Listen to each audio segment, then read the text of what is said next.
On this AVNation special, we have a chat with Steve Stavar from West Virginia University about how they deployed their digital signage network, what not to do in rolling out a digital signage network for higher ed, and DSE 2019. All that and more next on this AVNation special. The network for the AV industry. What are you listening to? This is AV. This is AVNation. This is AVNation. This is an AVNation special, the hub of digital signage. It's Tom Albright with AVNation with a DSE special. What we're doing is we are previewing Digital Signage Expo 2019 comes your way March 26th through the 29th from Las Vegas. With me today to talk about his involvement in DSE and also the deployment of digital signage at West Virginia University. His name is Steve Stavar, but he goes by Chewy. Hello, sir. How are you, Tim? I'm doing good. Real quick question. Why Chewy? First year of college, I was the big, tall, hairy guy. So it's kind of stuck. I've had the sideburns, kind of hard to miss. And it's affectionately Chewbacca, Chewy. Yeah, I get a big fan of that then. You've been around West Virginia for a long time. Kind of talk about your transition. You came from video, which you and I have a lot of similarities there. How did you get from doing video production and getting involved in the digital signage deployment at West Virginia? So when digital signage started here at WVU, it was tasked to the video team. Kind of helped out with that. I was pretty young, and I applied for a position with digital signage to do exclusively digital signage and didn't get it. And a couple of years later, the opportunity arose again, and I applied and got the job. Digital signage is kind of a weird animal where you have to have IT background. I think the people that come from video production, they really care about the output and what's on the screen. You can learn the hardware, you can learn the IT, but understanding dark backgrounds with light text is a huge thing that I see, and bezel management. So I think video production, people that come from that side really excel in the digital signage market. We'll talk about that for a second. You said that folks that come from a video background, you guys care about the interface, really the experience of folks consuming the digital signage content. How does that play out on a campus like West Virginia when you've got several different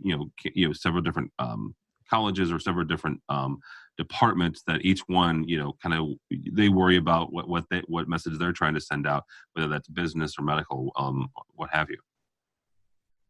Sure. So we've kind of built a homebrew.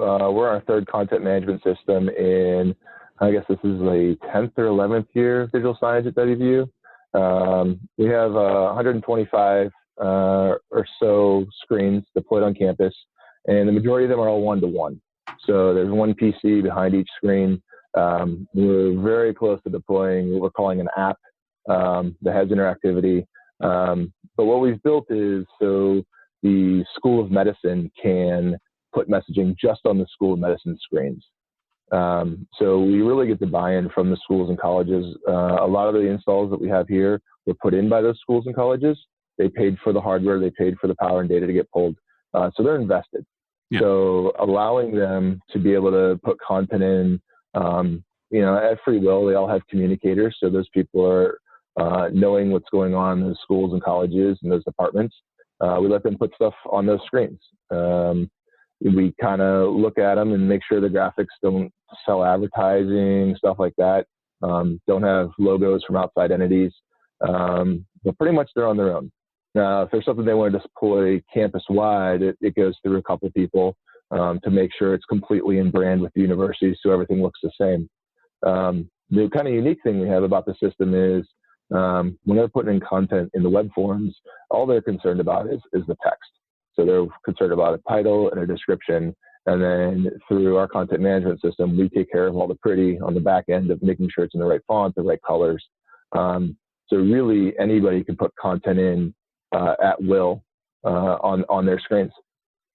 Very cool. Let's talk about a little bit about Digital Signage Expo. We say DSE is happening 26th to the 29th of March. The show floor itself is actually open the 27th and 28th. There's more education actually on both sides of those dates. From your standpoint, or West Virginia University standpoint, why do you feel that DSE is an important show to go to? From not just somebody who manages a digital signage network, but maybe somebody who's looking to get into this or expand their knowledge of digital signage as an industry. Sure. I think the first year that I went to DSE, I was kind of blown away. There's a ton of content management solutions. There's a ton of hardware manufacturers out there and unique solutions. So you're going to see it all there, and it's really boiled down to just digital signage. I think if you go to other conferences that have digital signage as a part of it, or the hardware manufacturers are part of it, but they're not really there to talk about digital signage. And all the vendors there at DSE are tuned in to digital signage, and that's what they're there for. And they know that the people there are there talking about digital signage. And I think it's kind of interesting talking to vendors through the years. I think that they see that the people that are attending are more focused on digital signage and are asking better questions and more in-depth questions. And I think for the industry, that's great. Very cool. Let's talk about your session. Your session is happening Wednesday, March 27th, from 9 until 10. It caught me. It's called "What Not to Do: Lessons Learned from West Virginia University's Digital Signage Network." It sounds like you're coming from a standpoint of somebody who's been there, done that, and you have the scars. So let's talk about that for a second. When you start deploying and start getting into this, what are some of the hurdles and honestly some of the hazards that you would counsel someone who's just maybe getting into this, just stepping into it, either from an initial rollout, like their campus has never done it before, or they're just now getting into it? Sure. So, like I said, we've been around 10 or 11 years. And, there's pain points, there's things we've learned. Like I said, we were on our third content management solution. There's reasons for that. And I think a lot of the issue stems from the reason we went from our first to our second was when we went in, we didn't really know what content we had and what content we wanted to push and how we wanted to push it. And it's very heady to think about, and it's not a physical thing. So coming in with a plan, I think the first year at DSE really, in the first year or two that I was doing digital signage full time, it was really thinking about, oh, I have this pre-existing content. How can I get that pre-existing content on these screens without, doing a ton of work? So you can go to DSE and you can see all this hardware and go, oh, I want to buy these screens because they're flashy or whatever. But then I put the screens up and I burst that baby. Now I have to feed it with content, and you have to feed it with content 24/7. And the problem at higher ed, and a couple other places too, obviously, is, our customers don't change every day. So I can't put on a sign, buy more potato chips and see the sales of potato chips rise. So you have to keep it updated. It has to be new and fresh. So it's the same messaging for a week and a half. What's going to cause students and faculty and staff to look at those screens to get information when you finally put something in that pertains to them? So it's really finding out what works best for you. And there is, I'll say this 100 times, I'll say this for 10 years in the future. There is no silver bullet. If there was, there wouldn't be conferences around digital signage because we wouldn't have to go and learn and share our ideas and share, our pain points. And there's things you never think about is my signage ADA compliant? And it's kind of funny is, and there's different ADA compliances if it's front of house or back of house. So there's a lot of nuances that people don't think about until, you get served with, hey, this isn't ADA compliant, and you have to try to fix it. So we're really kind of hyper-focused on making sure it's right the first time and putting all the effort in initially, than doing it over and over and over again. You mentioned making sure that you have consistent content. A friend of mine who's heavily involved in digital signage from a content creation standpoint refers to that as feeding the beast, right? Absolutely. What are some best practices you guys have found? You said that there's not a silver bullet, and there's not. But what are some best practices you've found to not only get you and your cohorts, but also the folks that are involved in the individual, in the individual schools or in the individual departments to help you, feed that beast? Yeah, so I mean, one time I looked at all the web pages that WVU has, and all of these schools and departments have all this content, and they have stories they want to tell. And from the university standpoint, they can't tell them all in a magazine or globally on the main page. But your engineering school might have a great story that really pertains to engineering students. So they've put that on their webpage. Well, it only lives on their webpage. So how do you get at least the headline, the picture, the publication date automatically onto your screen? So now they've done the work once, but you're feeding it to multiple locations. Then how do you work that in with Twitter and Facebook and other social medias and Instagram? And they're already doing that work for those.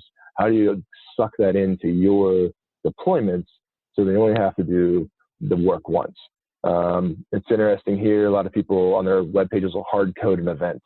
Well, that event changes. Now they got to go to that web page and change it, but they've also put it on the university calendar and teaching them that there's tools existing in the university that if you put on this calendar, specific calendar, it automatically feeds to these 6 places. So if you spelled something wrong, you change it in one location, it changes all 6 places instead of, oh, I forgot it was on this back page in my web page. So a lot of it too is bringing everybody together. A kind of thing I came up with a couple months ago was your digital signage kind of ends up being the hub of the wheel. So you have all these video people and the web people and the print people, and they have all this great stuff. How do you bring that all together? And, content management solutions, they're not really managing your content as much as they're an aggregator. They're bringing that all together and then displaying that in the unified front on the screens that you've put in. And I think if people really start thinking about that and that's not just in higher education, that's hospitality. A casino has little sub-departments everywhere. And once you start getting those sub-departments talking together, holistically, your message becomes better. Yeah, absolutely. Real quick before we kind of let you go here, when you go to DSE, what do you go for? Now that because you guys have obviously you've had your system up and running for several years. You've been involved in several years. You're doing a presentation. When you land in Vegas, what are 1 or 2 things that you want to see, or does it vary on year to year? It does vary year to year on what we're kind of doing. I mean, like you said, we're pretty ingrained in what we do. We've pretty much standardized what we do. We have a couple flavors of screens we offer the clients, internal sales basically. I love going and partnering and seeing people that I've talked to in the year before and they had an issue and we've talked about it and see where they're at. It's always interesting to see what other industries are doing and how those industries can get sucked into my world. Again, we're not selling potato chips, but how are those people that are selling potato chips? What are they using and how are they doing it? And it's kind of interesting because the different verticals, some of them keep those secrets really close to their chest, and others, like education, are all about, here's a packet of what we do. Take it back. If you have questions, call us. We'll help you with it. But it's really cool when the streams cross, kind of, to find that information. Hardware-wise, things are going to change. There's going to be new things. People want to do playerless players. There's some limitations there, but it's always interesting to see incrementally how those changes go. And are we going to be able to put screens on the wall without PCs behind them that have full interactivity in 2 years, 5 years, 10 years? And what's that really going to do to space? So there are incremental changes hardware-wise, but I think the best thing for anybody going to DSE, newbie or you've been in it for 20 years, is go in with a plan. Go in with a top 5, a top 10, things you want to see, but always leave 1 or 2 open because you're going to see something that wows you, and it might be very in its infant stages, but in 3 years, it could be the new big thing, and you missed it because you weren't at DSE, and now you're playing catch up. So I think it's prudent to go every year if you can. And the camaraderie that you find with people that are like, you're on an island. And there's 2 people that do digital signage at WVU. But when we get there, we talk to all these people on the same island. And we're like, oh, we're not in this alone. Like, there's other people having these same issues. And how do we get to overcome these issues? the ability to kind of commiserate and honestly to be among cohorts that do live this every day and can share your pain and also offer you suggestions because they may have been there already. So, all right, sir. Sure. Again, your presentation is March 27th. It's the Wednesday of the event from 9 to 10. It's called What Not to Do: Lessons Learned from West Virginia University's Digital Signage Network. Steve Stavar-Chewy, I appreciate your time this morning. If somebody wants to get a hold of you or find out more about West Virginia University, how do they do that? Sure. They can go to infostations.wvu.edu, infostations.wvu.edu. And that has a lot of information on it.